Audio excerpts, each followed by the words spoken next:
ایمان والو لا تدخلوا بیوتا غیر بیوتکم حتی تستأنسوا، کہ اپنے گھروں کے علاوہ جب کسی کے گھر میں تم جاتے ہو، اب اپنے گھروں کا مطلب بھی آیت کے اندر اس کی بھی ایک الگ سے وضاحت ہے، لیکن جب تم کسی کے گھر میں چلے جاؤ، اور اس کسی کے گھر سے مراد اس کا ذاتی گھر بھی ہو سکتا ہے، اس کا آفس بھی ہو سکتا ہے، اور اس کی ایسی جگہ جہاں وہ اکیلا بیٹھا ہے اور اس نے اجازت کے اور اندر آنے کے لیے بھی اجازت کی کچھ ترتیبات اور اصول رکھے ہیں، تو ایمان والو تم اجازت کے بغیر کسی کے گھر میں نہ جاؤ، اور یہ حکم واجب ہے۔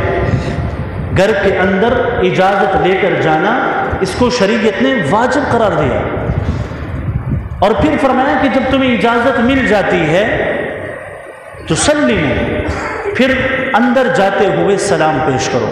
چنانچہ عام حدیث کی روایات سے جو انسان کو اجازت لینے کا مسنون طریقہ جو اللہ کے نبی صلی اللہ علیہ وسلم کی احادیث میں بتلایا گیا، وہ یہ بتلایا گیا کہ آدمی جب کبھی کسی کے دروازے پہ دستک دے یا جب کبھی کسی کے پاس جائے تو جاتے ہوئے سب سے پہلے السلام علیکم ورحمۃ اللہ وبرکاتہ کہہ کر اپنا نام بتلائے کہ میں آ سکتا ہوں۔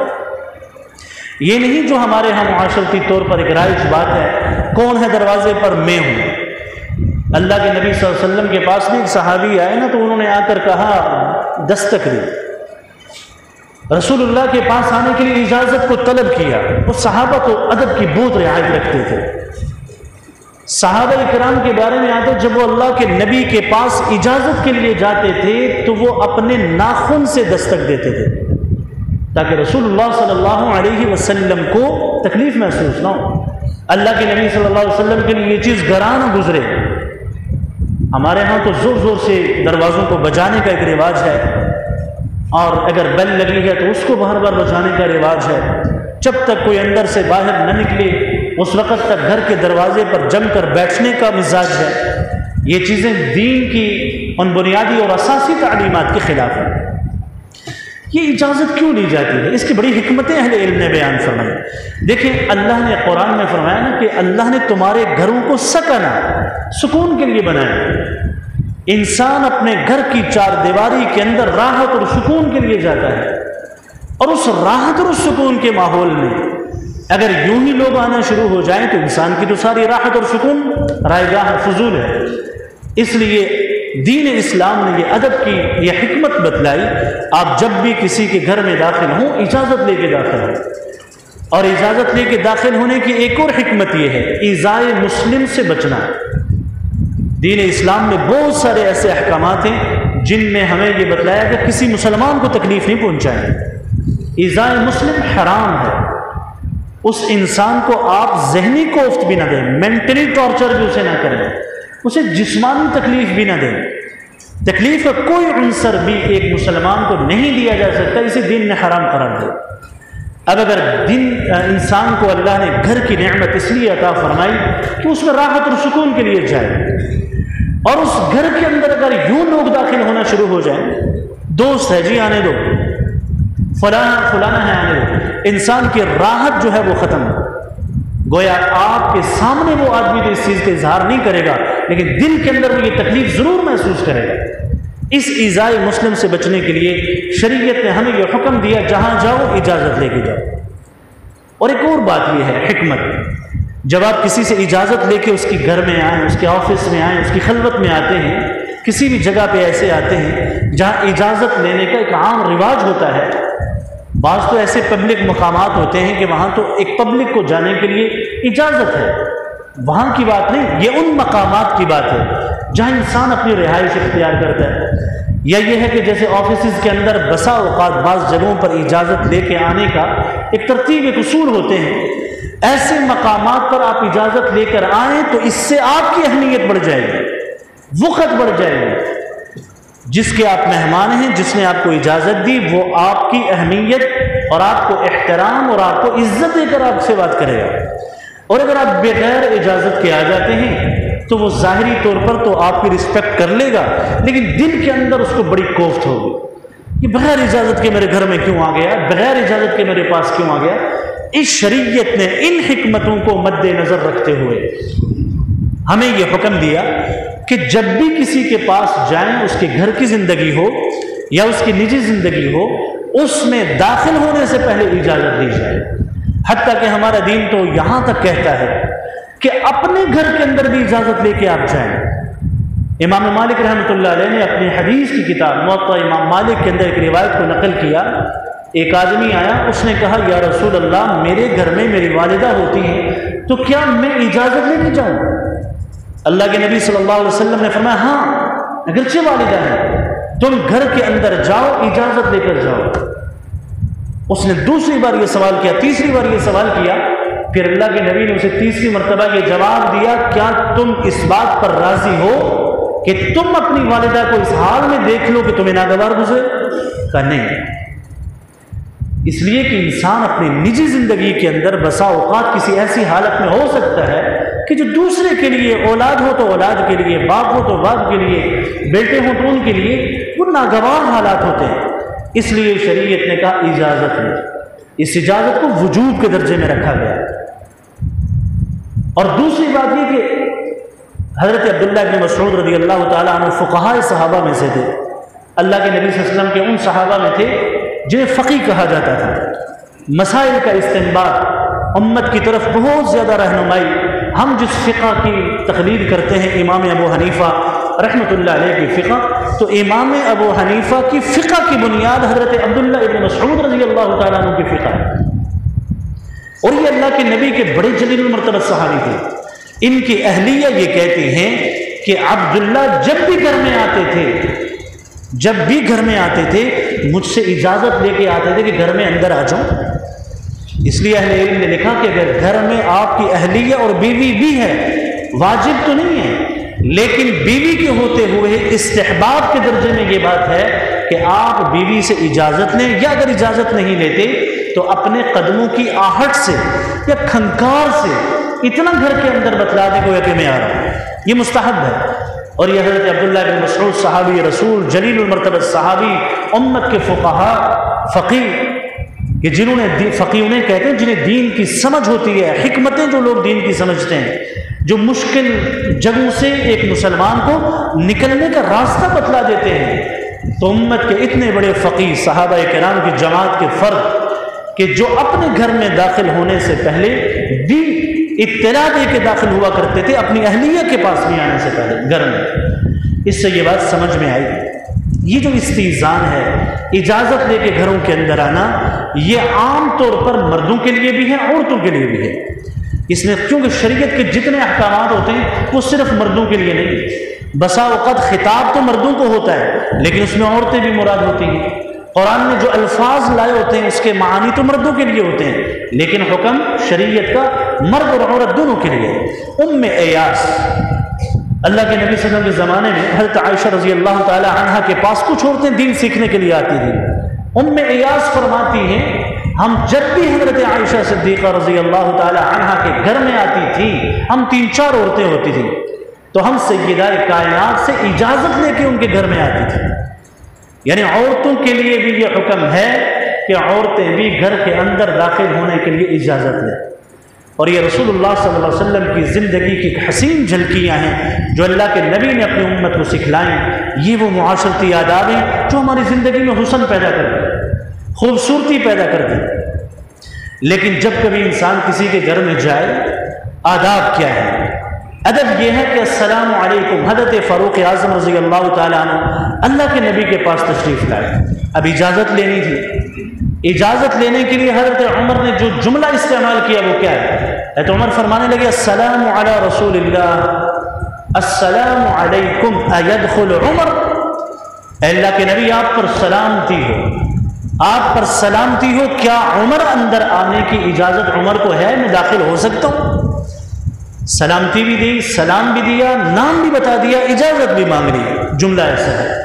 اور ہمارے ہاں کیا میں آ سکتا ہوں؟ میں کون ہے؟ انا رسول اللہ نے فرمایا انا کیا ہے؟ چونکہ ایک صحابی نے جب کہا میں من انا کون ہے؟ ایک صحابی نے جب ایسا جملہ استعمال کیا، رسول اللہ نے اپنے خادم کو بھیجا، جاؤ اور اس سے یہ بتلاؤ کہ اندر آنے کا جو طریقہ اور ادب ہوتا ہے وہ یہ ہے السلام علیکم ادخل، یہ الفاظ استعمال کریں۔ اس صحابی نے انہوں نے جو لفظ استعمال کیا تھا وہ یہ تھا اَأَلِجُ۔ اب اَأَلِجُ کا مطلب یہ لفظی غلط تھا، اس کا مطلب گھسنا ہوتا ہے، کیا میں اندر گھس سکتا ہوں؟ تو رسول اللہ صلی اللہ علیہ وسلم نے ادب بھی بتلا دیا، الفاظ کا طریقہ بھی بتلا دیا۔ اَأَلِجُ نہیں بلکہ یوں کہو السلام علیکم اَأَدْخُلُ، کیا میں داخل ہو سکتا ہوں؟ کیا مجھے اندر آنے کی اجازت ہے؟ رسول اکرم صلی اللہ علیہ وسلم نے یہ جملے حضرت عمر رضی اللہ تعالی عنہ نے اللہ کے نبی کے بتلائے ہوئے انہی آداب کی رعایت کرتے ہوئے کہا السلام علی رسول اللہ السلام علیکم ایدخل عمر، اے اللہ کے نبی آپ پر سلامتی ہو، کیا عمر اندر آنے کی اجازت مانگ رہا ہے، آ سکتا ہے؟ حضرت عمر کو اجازت ملی، اندر تشریف لے آئے۔ یہ ہے وہ مسنون طریقہ اجازت لینے کا۔ رسول اکرم صلی اللہ علیہ وسلم ایک صحابی حضرت سعد بن عبادہ کے گھر تشریف لے گئے۔ یہ اللہ کے نبی صلی اللہ علیہ وسلم کبھی کبھی طریقہ ہوتا تھا اپنے صحابہ میں سے کسی کے گھر چلے گئے، حضرت سعد بن عبادہ کے گھر میں رسول اللہ صلی اللہ علیہ وسلم نے دستک دی۔ یہ جو دستک دینا ہے، یہ دستک دینا مقصد نہیں ہوتا، مقصد یہ ہوتا ہے کہ اگلے آدمی کو آپ یہ اس سے اجازت مانگ لیں۔ چونکہ ہمارے ہاں جو زمانہ ترقی کر رہا ہے، اجازت لینے کے طریقے بھی مختلف ہو گئے۔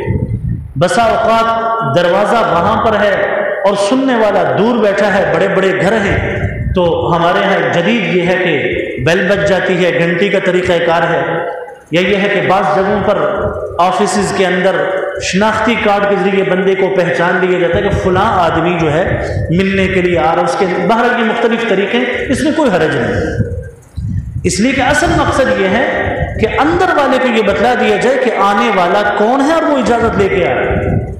اللہ کے نبی صلی اللہ علیہ وسلم حضرت سعد بن عبادہ کے گھر تشریف لے گئے، آپ نے دستک دی، حضرت سعد نے آواز سن لی کہ یہ آواز رسول اکرم صلی اللہ علیہ وسلم کی ہے۔ اللہ کے نبی نے فرمایا السلام علیکم ورحمۃ اللہ وبرکاتہ۔ حضرت سعد نے اندر سے الفاظ کو سنا اور آہستہ سے کہا وعلیکم السلام۔ رسول اللہ صلی اللہ علیہ وسلم نے باہر سمجھا کہ شاید سعد نے میری آواز نہیں سنی، آپ نے دوبارہ کہا السلام علیکم۔ حضرت سعد نے آہستہ سے پھر کہا وعلیکم السلام، دروازہ ابھی نہیں کھولا۔ تیسری مرتبہ یہ واقعہ ہوا، حضرت سعد نے تیسری مرتبہ وعلیکم السلام کہا، رسول اللہ صلی اللہ علیہ وسلم واپس لوٹ آئے۔ ہمارے دین نے ہمیں یہ طریقہ بتلایا، جب کبھی کسی کے گھر اجازت کے لیے آپ جاتے ہیں 3 مرتبہ کہیں السلام علیکم، 3 مرتبہ کہیں، اپنا نام بتلا دیں 3 مرتبہ۔ 3 مرتبہ کے بعد اگر اندر سے کوئی آواز نہیں آ رہی یا اجازت نہیں مل رہی تو دروازے پر جم کر فقیر کی طرح نہ بیٹھیں، چلے جائیں۔ کیا پتہ اندر آدمی مجبور ہے، کس حالت میں ہے، وہ بیت الخلاء کے اندر ہے، وہ کس مصروفیت کے اندر ہے، وہ نہیں چاہتا کوئی باہر سے اندر آئے، تو ایسے موقع پہ جم کے بیٹھ جانا، دروازوں کو بجاتے رہنا، یہ شریعت کے مزاج کے خلاف ہے اور سنت طریقے سے ہٹ کر۔ رسول اللہ صلی اللہ علیہ وسلم نے جب تیسری مرتبہ حضرت سعد کے گھر کے اندر یہ دستک دی، اندر سے اللہ کے نبی نے بھی نہیں سمجھا کہ آواز نہیں آ رہی، تو آپ چل پڑے۔ اب حضرت سعد اپنے گھر سے نکلے اور پیچھے دوڑے، رسول اللہ صلی اللہ علیہ وسلم کے ساتھ لپٹ گئے جا کر، یا رسول اللہ مجھے آپ کی آواز آئی، میں آہستہ آہستہ جواب اس لیے دے رہا تھا کہ میں آپ کی زبان مبارک سے اپنے لیے سلامتی کی دعائیں لینا چاہتا تھا۔ آپ نے 1 مرتبہ السلام علیکم کہا، میرے دل میں یہ آیا کہ آپ مجھے پھر کہیں السلام علیکم، میں نے اس لیے آہستہ آواز دی، پھر تیسری مرتبہ میں نے آپ سے سلامتی کی دعا لی، تو یا رسول اللہ میں زبان نبوت سے اپنے حق میں سلامتی کی دعائیں سمیٹنا چاہتا تھا، اس لیے میں نے آپ کے لیے دروازہ کھولنے میں تاخیر کی، اب آپ میرے گھر میں تشریف لے جائیے۔ حضرت سعد رسول اللہ کو اپنے گھر لے گئے اور اللہ کے نبی صلی اللہ علیہ وسلم کی خدمت فرمائی۔ یہاں سے ادب یہ سمجھ میں آتا ہے کہ کسی کے گھر میں اگر دستک دینی ہے، اجازت لینی ہے، اس اجازت لینے کے لیے شریعت نے 3 دفعہ ہمیں کہا السلام علیکم کہ اجازت ملتی ہے تو ٹھیک ہے، اگر اجازت نہیں ملتی تو واپس۔ حضرت ابو موسیٰ اشعری رضی اللہ تعالیٰ عنہ حضرت عمر کے پاس ہے، اگر کہا السلام علیکم ھذا ابو موسیٰ الاشعری، ھذا ابو موسیٰ، پھر ساتھ ہی فرمایا السلام علیکم الاشعری، پورا تعارف کروا دیا، اے عمر میں ابو موسیٰ ہوں، پھر سلام کہہ کر کہا السلام علیکم الاشعری، کوئی اور ابو موسیٰ نہ سمجھنا، قبیلہ اشعر کا ابو موسیٰ الاشعری ہوں اور آپ سے اندر آنے کی اجازت مانگتا ہوں۔ یہ دین کا نظام ہے۔ اچھا اگر اجازت نہیں ملتی تو کیا کرنا ہے؟ قرآن نے واضح بتا دیا، اجازت نہیں ملتی قیل لکم فرجعوا، اگر تمہیں یہ کہہ دیا جائے کہ اس وقت بسا اوقات ایسا ہوتا بھی ہے، آدمی کہتا ہے میرے پاس وقت نہیں ہے، میں اس وقت آپ سے بات نہیں کر سکتا، اس کو ناراضگی میں نہیں لینا چاہیے۔ یا تو آپ وقت لے کے آئے ہیں اور آپ کو وقت نہیں ملتا، یہ الگ بات ہے۔ آپ اگر وقت لے کے نہیں کسی کے پاس چلے جاتے ہیں، اگلا آدمی اپنی مصروفیت میں ہے، تو مزاج شریعت یہ ہے کہ اگر وہ آپ سے یہ کہتا ہے کہ میرے پاس وقت نہیں، اسے ناراضگی کے پہلو میں نہیں لینا چاہیے، آدمی چلا جائے۔ یہ قرآن کا حکم، فرجعوا ہوا ازکا لکم، بہتر یہی ہے تمہارے لیے کہ تم واپس لوٹ جاؤ۔ اگرچہ دین نے اخلاقی طور پر اس آدمی کو اس چیز کا بھی پابند بنایا ہے کہ اگر اس کے در پہ کوئی آ ہی جاتا ہے، کوئی آ ہی جاتا ہے، مجبوری میں کوئی آ گیا، تو اسے یہ کہنا نہیں چاہیے، اخلاقی طور پر پابند نہیں ہے یہ، اخلاقی طور پر یہ اسے مل لے، اس کی ضرورت سے متعلق اس کی مختصر گفتگو کر لے، لیکن یہ ہے کہ اس کے لیے حکم یہ ہے کہ اگر اجازت نہیں ملتی تم واپس لوٹ جاؤ، یہ نہیں ہے کہ ہم ادھر ہی جم کر بیٹھ جائیں۔ فرجعوا ہوا ازکا لکم، اہل علم، علماء سلف، اہل اللہ کا ایک مزاج اہل علم نے لکھا ہے کہ بعض اللہ والے اس انتظار میں رہتے تھے کہ کسی دروازے سے ہمیں یہ آواز ملے کہ ابھی ہمارے پاس وقت نہیں ہے، تم چلے جاؤ۔ بعض اللہ والے اس انتظار میں رہتے تھے کہ ہمیں اندر سے یہ آواز آئے کہ چلے جاؤ، ہمارے پاس وقت نہیں۔ وہ اس لیے کہ وہ یہ کہتے تھے کہ ہم شریعت کے، قرآن کے اس آیت کے ٹکڑے پہ بھی ہم عمل کر لیں کہ اگر تمہیں یہ کہہ دیا جائے کہ چلے جاؤ تو تم چلے جاؤ۔ صرف آیت کے اس ٹکڑے پر عمل کے لیے سلف اور اللہ والوں کی ایک عادت رہی، اس انتظار میں رہتے تھے کوئی ہمیں بھی کہہ دے کہ چلے جاؤ، کیونکہ جب ہم چلے جائیں گے تو ہم قرآن کے اس ٹکڑے پہ عمل کر لیں گے کہ اگر کوئی تمہیں یہ کہے کہ اس وقت فرصت نہیں، وقت نہیں، دروازہ نہیں کھل رہا، چلے جاؤ، تو ہم چلے جائیں۔ یہ ہمارے دین کے وہ خوبصورت جو ہے تعلیمات ہیں جو کہ انسان کی زندگی کو خوبصورت بناتی ہیں، معاشرتی آداب انہیں کہا جاتا ہے۔ انہی معاشرت، اب اس میں علت کیا ہے؟ تکلیف کسی کو نہ ہو، ایذائے مسلم نہ ہو، تکلیف۔ اس سے اہل علم نے یہ مسئلہ بھی نکالا ہے کہ اگر کوئی آپ کو ٹیلی فون کر رہا ہے تو ایک تو یہ ہے کہ آپ نے اگر کسی سے گفتگو لمبی کرنی ہے تو پہلے اس سے پوچھیں کیا میں آپ سے اس وقت گفتگو کر سکتا ہوں، اتنے وقت کی بات کر سکتا ہوں۔ بسا اوقات آدمی اپنے کسی کام میں مصروف اور آپ نے فون کر کے لمبی کہانی چھیڑ دی، اور وہ ڈاکٹر ہے، وہ مریض کو دیکھ رہا ہے، آپ کا فون اس نے اٹھا لیا تو وہ آپ کی کہانی میں لگ جائے گا۔ اس لیے، اور اس کا دوسرا پہلو، اگر کوئی فون کرتا ہے تو اس کے فون کو اٹھا بھی دینا چاہیے۔ جان بوجھ کر کسی کے فون کو نہ اٹھانا یہ حدیث کے اس مزاج کے خلاف ہے کہ اللہ کے نبی نے فرمایا اگر کوئی تمہارے پاس آ جاتا ہے تو تمہارا حق یہ بنتا ہے کہ تم اس کی رعایت رکھو، یہ اس آنے والے کا حق ہوتا ہے۔ تو اسی سے فقہاء نے یہ مسئلہ نکالا، اگر کوئی آپ سے رابطہ کرتا ہے، ٹیلی فون پر رابطہ کرتا ہے، یہ بیل دیتا ہے، کال کرتا ہے، جان بوجھ کے ہم نہیں اٹھاتے، یہ ہم اخلاقی طور پر جو ہے یہ درست نہیں ہے اور یہ شریعت کی تعلیمات کے منافی ہے۔ یہ اللہ کے نبی کی اس حدیث کے منافی ہے کہ جس کے اندر اللہ کے نبی نے فرمایا کوئی ایسا زائر تمہارے پاس آئے تو اس کا حق ہے کہ تم اس سے ملو۔ اسی طریقے سے کوئی آدمی آپ سے رابطہ کرنے کی کوشش کرے، اس کا حق ہے آپ پر کہ آپ اس سے ملیں، اسے وقت دیں۔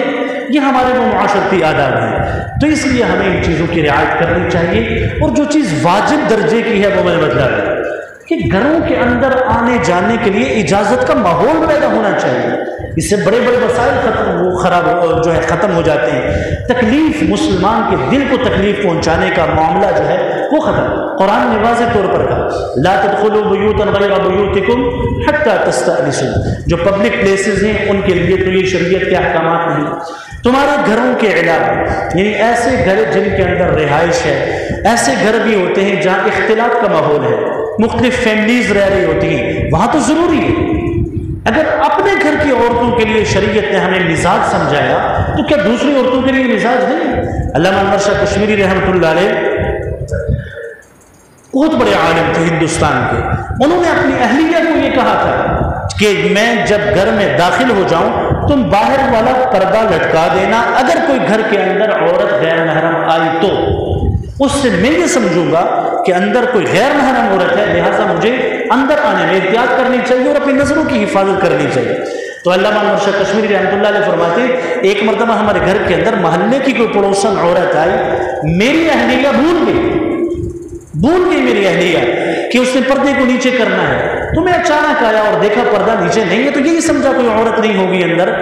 تو جیسے ہی میں آیا میری ایک نظر اس عورت پہ پڑ گئی، تو علامہ انور شاہ کشمیری رحمۃ اللہ علیہ کو اللہ نے حافظہ اتنا بلا کا عطا فرمایا تھا کہ کہا، لوگ کہتے ہیں، اہل علم کہتے ہیں کہ یہ صحابہ کرام کی جماعت کا بچھڑا ہوا آدمی ہے، یوں لگتا ہے کہ گویا یہ صحابہ کی جماعت کے جو ہے فرد ہے اور اس زمانے کا آدمی ہے۔ اللہ نے حافظہ، تقویٰ، ورع، کمال کا عطا فرمایا۔ تو حضرت علامہ انور شاہ کشمیری فرماتے ہیں وہ جو ایک نظر میری پڑی اس عورت پر، اس ایک نظر کی وجہ سے 40 دن تک میرا حافظہ متاثر ہو گیا، چیزیں مجھے بھول گئی۔ یہ تو ایک نظر کی بات ہے، وہ تجربے کی بات بتلا ہے۔ اور ہم مراد کتنی ہماری نظریں جو ہے ایسی جگہوں پر غیر محرموں پڑتی ہیں، تو سوچئے ہمارے حافظے، ہماری یاداشت، ہماری ذہن اور فکر اور عقل اور شعور، اس کا پھر معیار کیا ہوگا؟ اس لیے اپنی زندگی کے اندر دین کے ان معاشرتی آداب کو سیکھ کر زندگی میں لانے کی کوشش کریں، معاشرہ حسین بن جائے گا، لوگوں کے مابین اختلافات، بغض، نفرت کے ماحول اور فضا ہی جو ہے وہ ختم ہو جائے گی۔ اور یہ جو آداب آپ کے سامنے بیان کیے گئے، یہ قرآن مجید کے 18ویں پارے کی سورہ نور کی جو تقریباً دوسرے رکوع کے اختتام میں یہ آیت ہے، اس ضمن میں خود بھی مطالعہ کیا جا سکتا ہے۔ اللہ جل جلالہ ہم سب کو جو ہے عمل کی توفیق عطا فرمائے۔ یہ ہمارے عزیز ہیں، جاننے والے بھی ہیں، ہمارے نمازی بھی ہیں، ظفر صاحب، اور وہ گزشتہ کافی دنوں سے بیمار ہیں، جگر کی جو ہے بیماری کے اندر مبتلا ہیں، تو ان کے لیے خصوصی دعا فرمائیے گا، اللہ تعالیٰ ان کو صحت عطا فرمائے۔